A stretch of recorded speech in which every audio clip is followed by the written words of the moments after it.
স্বর্ণের দাম কেন বেশি সেটা একটু জেনে নিতে চাই।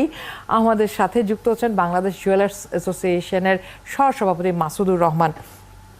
জনাব মাসুদুর রহমান, সব জায়গায় গরম, সেটি তো স্বর্ণের বাজারে সবচেয়ে বেশি গরম দেখা যাচ্ছে, মানে প্রায় 1.5 লাখ টাকার মতো হচ্ছে স্বর্ণের ভরি, আমরা যেটা সাধারণ ভাষায় বলে থাকি। আমার আসলে ব্যক্তিগতভাবে জানার ইচ্ছে যে কারা কেনেন প্রতিদিন, বা আপনার ক্রেতার আমি যদি শতকরা হার বলি এখন, যে আজকের থেকে 2 বছর আগে বা 3 বছর বা 5 বছর আগে যে পরিমাণ ক্রেতা ছিলেন প্রতিদিন, সেখানে আসলে এই মুহূর্তে সেটি কততে এসে ঠেকেছে? ধন্যবাদ আপনাকে। একাত্তর টিভির সকল দর্শক শ্রোতাকে ধন্যবাদ। শুভ সকাল। দেখুন, স্বর্ণ একটা হাইলি লিকুইড অ্যাসেট এবং হাই ভ্যালু প্রোডাক্ট। সময়ের পরিক্রমায় আপনার ঐতিহাসিকভাবেই স্বর্ণের মূল্য সংরক্ষিত হয়ে আসছে। এখন বর্তমান বিশ্বের দিকে আপনি যদি তাকান, স্বর্ণের দামটা কেন বাড়ছে তার কিছু সুনির্দিষ্ট কারণ আছে। আমি কারণগুলো একটা একটা করে আপনাকে বলবো। সেটা হচ্ছে যে স্বর্ণ আপনি যদি ইনভেস্ট করেন তাহলে স্বর্ণে কিছু মুনাফা আপনাকে দিবে। সেই মুনাফার দিকগুলো হচ্ছে as an investment, gold jewellery and technology component. এইটা একটা কারণ। তারপরে আপনি ধরেন বৈশ্বিক যে মানে অস্থিতিশীলতা চলছে, যুদ্ধবিগ্রহ চলছে, এটার একটা প্রধান কারণ। তারপরে আপনি যদি ফেডারেল রিজার্ভের দিকে তাকান, আমেরিকান ইউএস স্টেট ব্যাংকের ফেডারেল রিজার্ভের দিকে তাকান, তারা যদি আপনার ওই সুদের হার কমিয়ে দেয় তখন গোল্ডে ইনভেস্টমেন্ট বাড়ে। আরো প্রধান কিছু কারণ আছে, যেমন ধরেন চায়না এখন যে গোল্ড কনজাম্পশন করতেছে তা 2024 সালে বেড়েছে 5.94%। 1, 2, 3 ঢাকায় জমি জিতে নিন 100% ক্যাশব্যাক সহ 20 কোটি টাকার পুরস্কার। এর গত বছরের তুলনায় তারা এত বৃদ্ধি পেয়েছে, তাদের কনজাম্পশন চাহিদা বেড়েছে। তা বুলিয়ানের চাহিদা বেড়েছে বিশ্বে 308.905 মেট্রিক টন বছরে। এগুলো একটা ওয়ার্ল্ড স্ট্যাটিস্টিক্স এবং ওয়ার্ল্ড গোল্ড কাউন্সিলের স্ট্যাটিস্টিক্স। তারপরে গোল্ড বার এবং কয়েন বিক্রি বেড়েছে 26.77 জানুয়ারি থেকে মার্চ 24-এ এই সময়ের মধ্যে।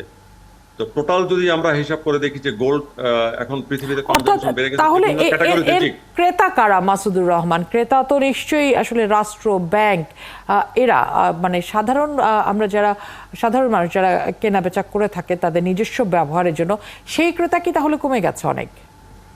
সেটা আপনি বলতে পারেন যে বর্তমান যে গোল্ডের হাই ভ্যালুর, তাতে কিছুটা ক্রেতার সংখ্যা কমে গেছে। আমাদের কাছে যে স্ট্যাটিস্টিক্স আছে, আমাদের ধারণা 40 থেকে 45% ক্রেতার সংখ্যা কমে গেছে। তবে একটা বিষয় ছিল, আমাদের কিন্তু দেশে একেবারে যে ক্রেতা কমে গেছে তা আমরা বলবো না। ক্রেতার সংখ্যা আছে, তো পরিমাণ হয়তো কমে গেছে কিছুটা, গোল্ড কেনার পার্সেন্টেজটা কিছুটা কমে গেছে। যেমন ধরেন আগে আমাদের পদ্ধতিটা ছিল যে সোনার দাম অন্যান্য দেশের তুলনায় একটু বেশি ছিল কম্পারেটিভলি। সবাই বলতো যে বাংলাদেশের সোনার দাম একটু বেশি, কিন্তু আমরা কিন্তু দেখেন আমাদের সম্মানিত প্রেসিডেন্ট জনাব সায়েন্সবান আনবিরের নেতৃত্বে কিন্তু আমরা সেই জায়গাগুলো সুরক্ষা করছি ধীরে ধীরে। তো উনি যেদিন দায়িত্ব নিলেন, সে প্রথম থেকে উনি বলে আসছেন যে দেখুন, আপনারা এতদিন রিটেলার ছিলেন, এখন ইন্ডাস্ট্রিয়ালাইজেশনের দিকে আপনারা ঝুঁকে যান, দেশ এগিয়ে যাবে, সোনা দিয়ে আমরা সোনার বাংলাকে ভরে দিব।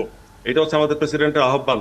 তো সেই দিকে লক্ষ্য রেখে আমরা কাজ করে যাচ্ছি। এখন কিন্তু আমাদের যে ভরি বলতে কোনো কথা নেই, কথা হচ্ছে আমরা 10 গ্রাম প্রাইসটা দিচ্ছি। 10 গ্রাম ইকুয়াল টু 1 তোলা বলে। দুবাই বা ইন্ডিয়াতে আপনি যদি যান, সেখানে তারা 10 গ্রামকে 1 তোলা বলে, যেটাকে আমরা ভরি বলি বেসিকলি। তো আমাদের 10 গ্রাম প্রাইস আপনি যদি দেখেন, 22 ক্যারেট গোল্ডের আজকের যে 10 গ্রাম প্রাইস আছে 95,560 টাকা ভরি, আপনার 10 গ্রাম প্রাইস আছে।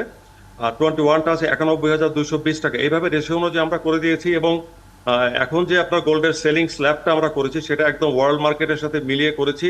এবং ওয়ার্ল্ড মার্কেটের টাচের জন্য আমরা সবসময় থাকতে পারি, তার ভিত্তিতেই আমাদের কাজটা করা। যেমন তাঁতিবাজার বুলিয়ান যে মার্কেটটা আছে, সেই বুলিয়ান মার্কেটের সলিড গোল্ডের যে সেলিং প্রাইস প্রতিদিনের, সেই সেলিং প্রাইসের ভিত্তিতে আমরা রেটটা নির্ধারণ করে থাকি। সেটা হচ্ছে যে প্রতিদিন আপনার ক্রেতার সংখ্যা কেমন এখন, মানে স্বর্ণের কেনা বেচা কেমন হয়?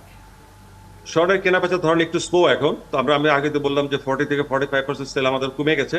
তো এইটা আগে যেমন গিফট আইটেম গুলো আমাদের খুব তারপরে সেল হতো 60% এখন সেল এখনো আছে আগের সাথে যদি আমরা কম্পেয়ার করি যে এই ধরেন আজকে থেকে 5 বছর আগে স্বর্ণের দাম যখন আসলে 50,000 টাকা ছিল সেই জায়গাটিতে এখন যখন তার দ্বিগুণেরও বেশি তখন আসলে 60% সেল আছে বলা যায়, মানে 60% বিক্রি আছে। এভারেজ যদি আপনি করেন 60% এর কাছাকাছি বা 60% প্লাস মাইনাস হবে।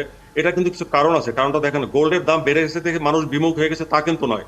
বিষয়টা হচ্ছে যে পাবলিক এখন যারা ক্রেতার সাধারণ আছেন তারা চিন্তা করছে যে ওয়ার্ল্ডের সব দেশই এখন গোল্ডে ইনভেস্ট করছে। যেমন সাধারণ মানুষের কাছে টাকা থাকলে সে একটা গোল্ডের কয়েন বা গোল্ডের একটা প্রোডাক্ট যদি কিনে রেখে দেয়, সে দেখেন গোল্ডের দাম অর্থাৎ সম্পদ হিসেবেও মানুষ আসলে কিনে রাখছেন, যে এটি ভবিষ্যতে যেহেতু আরো বাড়বে সম্পদ হিসেবে তারা সেটি রাখার চেষ্টা করছেন। অনেক ধন্যবাদ জনাব মাসুদুর রহমান আমাদেরকে সময় দেওয়ার জন্য এবং আপনার চমৎকার আলাপের জন্য। নিশ্চয়ই আগামীতে আবারও কথা হবে। দর্শক,